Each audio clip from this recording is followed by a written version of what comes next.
പ്രശാന്ത്, എന്താണ് കുറ്റപത്രത്തിൽ പറയുന്നത്?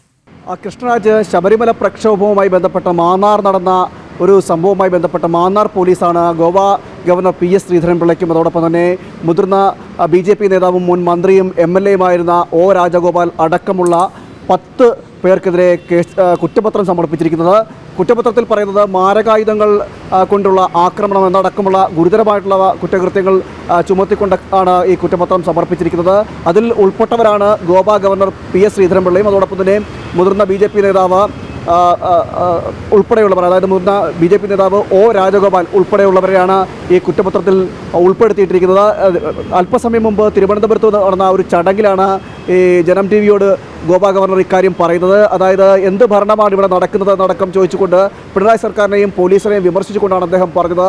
2018 നടന്ന സംഭവവുമായി ബന്ധപ്പെട്ടുള്ള കുറ്റപത്രത്തിലാണ് ഇപ്പോൾ ഗോവ ഗവർണറെ ഒന്നാം പ്രതിയാക്കിക്കൊണ്ടുള്ള കുറ്റപത്രം സമർപ്പിച്ചിരിക്കുന്നത്. മറ്റ് മുതിർന്ന BJP നേതാവ് O രാജഗോപാൽ അടക്കമുള്ളവർ 10ഓളം പേർ ഈ കേസിൽ പ്രതികളുമായിട്ടുണ്ട്.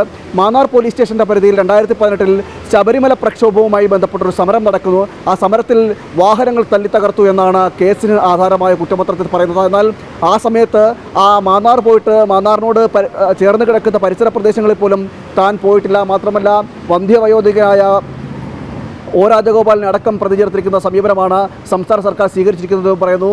അതായത് പ്രതികാര നടപടി, ഈ ശബരിമല പ്രക്ഷോഭത്തിൻ്റെ പ്രതികാര നടപടി ഇപ്പോഴും സംസ്ഥാന സർക്കാർ വെച്ചുപുലർത്തുന്നു എന്ന് വേണം പറയേണ്ടിയിരിക്കുന്നത്. ഇത്തരത്തിൽ 2018 നടന്നൊരു സംഭവവുമായി ബന്ധപ്പെട്ട വീണ്ടും അതിൽ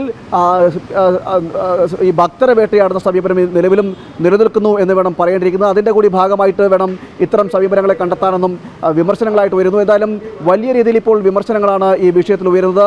പ്രത്യേകിച്ച് ഈ ഭരണഘടനാ പദവി വഹിക്കുന്ന സ്ഥാനത്തിരിക്കുന്ന ഗവർണർ ആയതുകൊണ്ട് മാത്രമാണ് ഈ PS ശ്രീധരൻപിള്ളയ്ക്ക് സമൻസ് അയക്കായിരുന്നത്. എന്നാൽ കുറ്റപത്രത്തിൽ അദ്ദേഹത്തിൻ്റെ പേരുൾപ്പെടെ പരാമർശിക്കുന്നുമുണ്ട്. മാത്രമല്ല മറ്റ് 10ഓളം പേരുടെ പേരുകളും ആണ് ഉൾപ്പെടുത്തിയിരിക്കുന്നത്. ഇവരെല്ലാവരും മാന്നാർ പോലീസ് സ്റ്റേഷൻ്റെ പരിധിയിൽ നിന്നുകൊണ്ട് കാറ് മാരകായുധങ്ങൾ ഉപയോഗിച്ചുകൊണ്ട് തല്ലി തകർത്തു എന്നതാണ് കേസ്.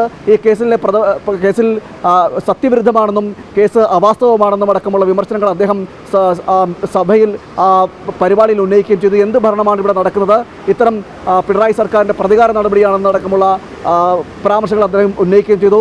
ജനം TV-യോട് തുടർന്ന് ഈ പരിപാടിക്ക് ശേഷം ജനം TV-യോട് സംസാരിക്കുമ്പോഴാണ് കൂടുതൽ വിശദമായ വിവരങ്ങൾ അദ്ദേഹം പങ്കുവയ്ക്കുന്നത്.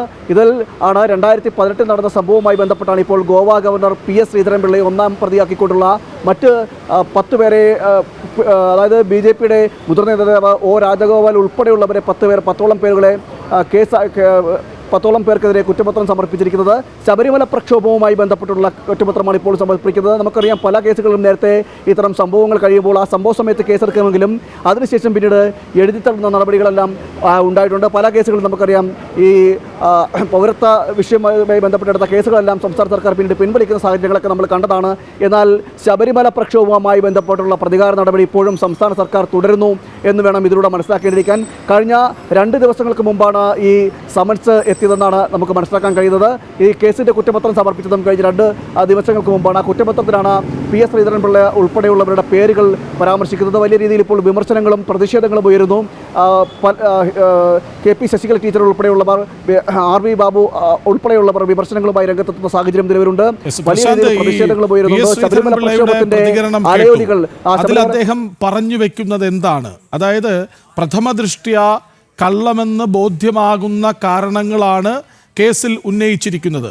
അങ്ങനെയല്ലേ അദ്ദേഹം പറഞ്ഞതിൽ നിന്ന് മനസ്സിലാക്കേണ്ടത്? തീർച്ചയായും അദ്ദേഹം പറഞ്ഞത് എന്ത് കുറ്റപത്രമാണ് ഈ സമർപ്പിച്ചിരിക്കുന്നത്, കോടതിയിലെത്തിയാൽ ഇത് തള്ളിപ്പോകും. അദ്ദേഹം പറഞ്ഞത് എന്ത് കുറ്റപത്രമാണ് ഈ സമർപ്പിച്ചിരിക്കുന്നത്, കോടതിയിലെത്തിയാൽ ഇത് തള്ളിപ്പോകും.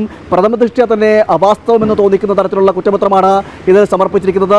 കേവലം പ്രതിയാക്കുക എന്നൊരു ഗൂഢലക്ഷ്യത്തോടു കൂടിയാണ് സംസ്ഥാന സർക്കാർ ഇത് ചെയ്തിരിക്കുന്നത് എന്നാണ് അദ്ദേഹം വിമർശനമായി ഉന്നയിക്കുന്നത്. സംസ്ഥാന സർക്കാരിനെതിരെ രൂക്ഷമായ ഭാഷയിൽ അദ്ദേഹം വിമർശനവും ഉന്നയിച്ചിരുന്നു. എന്ത് പോലീസ് സംവിധാനമാണ് ഇവിടെയുള്ളത്, എന്ത് പോലീസ് സംവിധാനമാണ്, എന്താണ് ഈ പോലീസ് നടത്തുന്നത്, ഒരു ചിന്തിക്കാൻ ശേഷിയില്ലാത്ത പോലീസ് സമൂഹമാണോ സംസ്ഥാനത്തുള്ളത് എന്നടക്കമുള്ള രൂക്ഷമായ ഭാഷയിൽ അദ്ദേഹം വിമർശിക്കുകയും ചെയ്തു.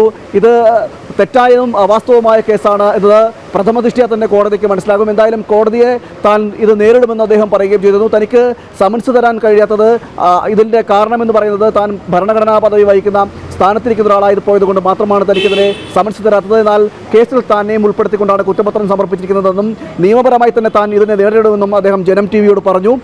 അതോടൊപ്പം തന്നെ ഈ കേസിൽ ഉൾപ്പെട്ടിരിക്കുന്ന 10ഓളം പേരിൽ മുതിർന്ന BJP നേതാവായിട്ടുള്ള O. രാജഗോപാലുമുണ്ട്. ഇവർ രണ്ടുപേരും സംഭവ സ്ഥലത്തില്ല എന്നിരിക്കെയാണ് ഇത്തരം കേസുകൾ, അനാവശ്യമായ കേസുകൾ എഴുതിച്ചേർത്തത്. പോലീസിന് തന്നെ അറിയാം ഈ കേസ് സത്യവിരുദ്ധവും അവാസ്തവവുമാണെന്ന് പോലീസ് തന്നെ അറിയാം. ആ കേസ് എഴുതിത്തള്ളാൻ പോലും കഴിയാതെ വീണ്ടും 2010 നടന്ന സംഭവവുമായി ബന്ധപ്പെട്ടിട്ടാണ് വീണ്ടും ഇപ്പോഴും അതിൻ്റെ നിയമ നടപടികൾ തുടരുന്നത്, പ്രതിഷേധങ്ങൾ തുടരുന്നത്, ആ നടപടികൾ സർക്കാരിൻ്റെ ഭാഗത്തുണ്ടാകുന്നത്. സർക്കാരിൻ്റെ വൈരാഗ്യബുദ്ധി ഇപ്പോഴും ഹൈന്ദവ സമൂഹത്തോടും അതോടൊപ്പം തന്നെ ശബരിമല പ്രശ്നവുമായി ബന്ധപ്പെട്ട് നിന്നവരോടുമെല്ലാം ഉണ്ടാകുന്നു എന്ന് വേണം മനസ്സിലാക്കേണ്ടിയിരിക്കുന്നത്. കൃഷ്ണാജി, ഇതിനകത്ത് ചേർത്ത് വെക്കേണ്ട മറ്റൊരു കാര്യമുണ്ട്. ഗോവ ഗവർണർ PS ശ്രീധരൻപിള്ളയ്ക്കെതിരെ ഇത്തരമൊരു കേസെടുക്കാമെങ്കിൽ അന്ന് ആ നാമജപ പ്രതിഷേധം നടത്തിയ ലക്ഷക്കണക്കിന് ആൾക്കാർ സംസ്ഥാനത്തുണ്ട്, ലക്ഷക്കണക്കിന് ഭക്തർ സംസ്ഥാനത്തുണ്ട്. ആ സംസ്ഥാനത്ത് ഈ ഭക്തരുടെ എല്ലാം ഗതി എന്താകുമെന്ന് നമുക്കിപ്പോൾ ചിന്തിക്കാവുന്നതേ ഉള്ളൂ. അതായത് ഈ പ്രതികാര നടപടിയിൽ നിന്നും സംസ്ഥാന സർക്കാർ ഇതുവരെ വിട്ടുപോയിട്ടില്ല എന്ന് വേണം നമുക്ക് മനസ്സിലാക്കേണ്ടിയിരിക്കുന്നത്. അതിൻ്റെ കൂടി അടിസ്ഥാനത്തിലാണ് ഇത്തരത്തിലുള്ള അവാസ്തവവും അതോടൊപ്പം തന്നെ സത്യവിരുദ്ധവുമായ ഒരു കേസ്